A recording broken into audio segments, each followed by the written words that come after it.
Hi there, I'm Jacqueline for Vero, where we go around the world searching out small production wines. And today we are going to learn how to build a charcuterie board. Tip number 1 is variety is the spice of life. Now, I know we all grew up eating Lunchables with a little piece of ham, a piece of cheese, and a cracker. But a good charcuterie board is so much more. Using our meats as a base, you want to think about some different types of meats. Don't put all of the same kinds. So you can, for example, I've got here some lovely prosciutto crudo that you can start on your board.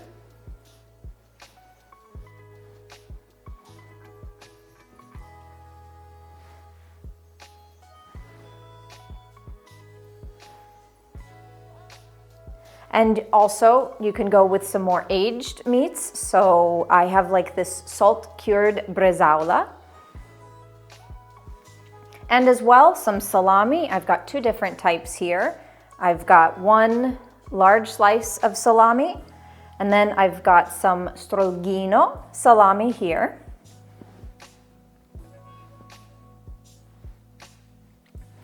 And this allows you to be able to have some fun and diversity with your charcuterie board.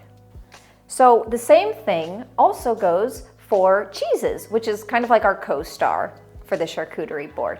Pick some cheeses that are aged, semi-soft, fresh, some goat's milk cheese, some cow's milk cheese. Just pick different types. So today I've got some fresh caprino cheese made with goat's milk.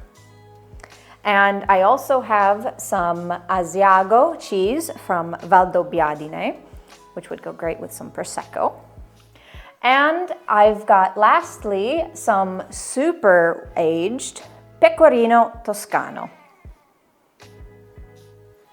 So this gives us a good base and a nice variety of different flavors and types of meat, from some super thin to thicker ones as well, and some fattier ones, some leaner cuts, and some cheeses that are aged and fresh and hard and soft. And this variety helps to mix things up and make the board really fun. And now for tip number 2. Think outside of the cheese and salami box.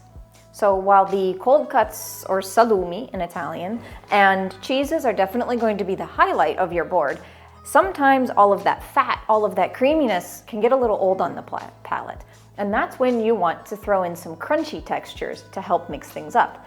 Things like nuts go great.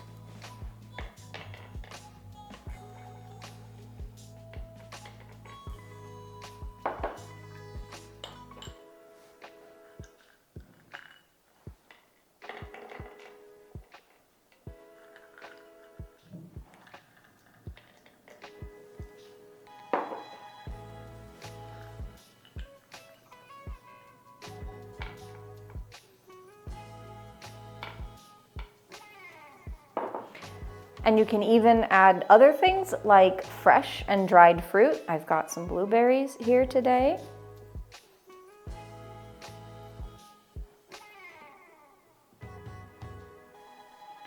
And some dried apricots.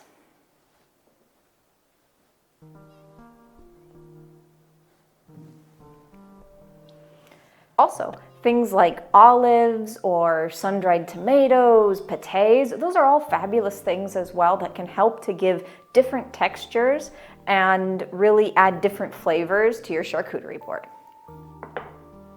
And don't forget, things like crackers, breads, those work great as well to go on a charcuterie board.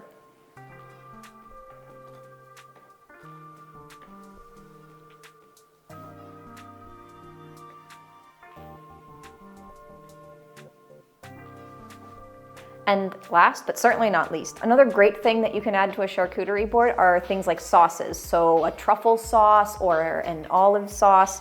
Honey is great. And here I have some fig jam and some Nebbiolo jam as well. So there you have it. A delicious charcuterie board ready for your guests to dive into. Tip number 3. play with themes. So as you can guess and see, there are thousands of different ingredients that you can include in a charcuterie board, from different types of cheeses and salamis and nuts and sauces, whatever you want. And sometimes, while we do love for our imagination to run wild, it's a little easier to start out thinking of a theme. So pick a theme, and like geography, or maybe if it's a holiday, pick something that kind of fits your party theme and roll with it. Today, I picked an Italian board theme. So we have prosciutto crudo, and we've got caprino cheese, pecorino, Italian herb marinated olives, Piemonte hazelnuts, gelatina al nebbiolo. We've got all of these strongolino salami, all of these different Italian flavors that come together on this board as my theme today. Tip number 4, if you fail to plan, you are planning to fail. Wise words from Benjamin Franklin, but it's true. Don't just start throwing things on a board. Start your planning when you go to the grocery store. Think about that theme. Think about your favorite flavors. Think about wine, which is coming up in next tip. And also think about the logistics. Do you have a lot of people at your party? Do you need a lot of stuff? Tonight, I've just got 2 people, so we're pretty set here. But also think about, are they standing? If they're standing, maybe you want little tiny bite-sized pieces that are easy to grab and go. Or sitting, you can have bigger pieces of cheese that they cut their own slices off of. Think about the weather. Is it going to be hot out? In that case, go with harder and thicker salamis and cheeses that won't melt or become ooey and gooey and sticky in the hot weather. And also, think about the aesthetics. Don't just chuck the stuff on there. Take some time, fold your salami, place little piles, take some time to just kind of adjust it and make it look pretty. After all, we eat with our eyes before our palates. Tip number 5, pick your wines wisely. So this is probably the tip you've been waiting the whole video to hear. Think about the flavors you've got on your board. We've got a lot of cold cuts, cheeses, that has a lot of fat and creaminess on the palate, so you want something that'll help cut that. For that, acidity is your friend. Things like a Barbera that have a little bit of tannins, some good acidity to it, that will help to cut that, balance out your palate, and let you keep munching. Also, another great option, especially seeing as charcuterie boards are in more of a social setting, a frizzy, effervescent wine like a Lambrusco is also another great option. There again, we've got bubbles, we've got acidity, we've got some tannins, and it will be really delicious to sip and chat with. So like I said, tonight I've got Barbera d'Alba in my glass from Aldo Clerico, and I love the acidity here to cut with these meats, but also, I didn't open him tonight, but I think that his Dogliani Dolcetto, as well as my family's Dolcetto from California, would also be great options. These are all food-friendly wines that will kind of go with a little bit of everything on the plate, and they'll be great and people are gonna just love them. So thank you for joining me today while I built this charcuterie board. I hope you learned something. Let us know your favorite things in the comments below that you want to put on a charcuterie board. I'm gonna go enjoy this with my glass of Barbera, and you can find all of the wines we mentioned today and so many more in the Vero shop at verovino.com.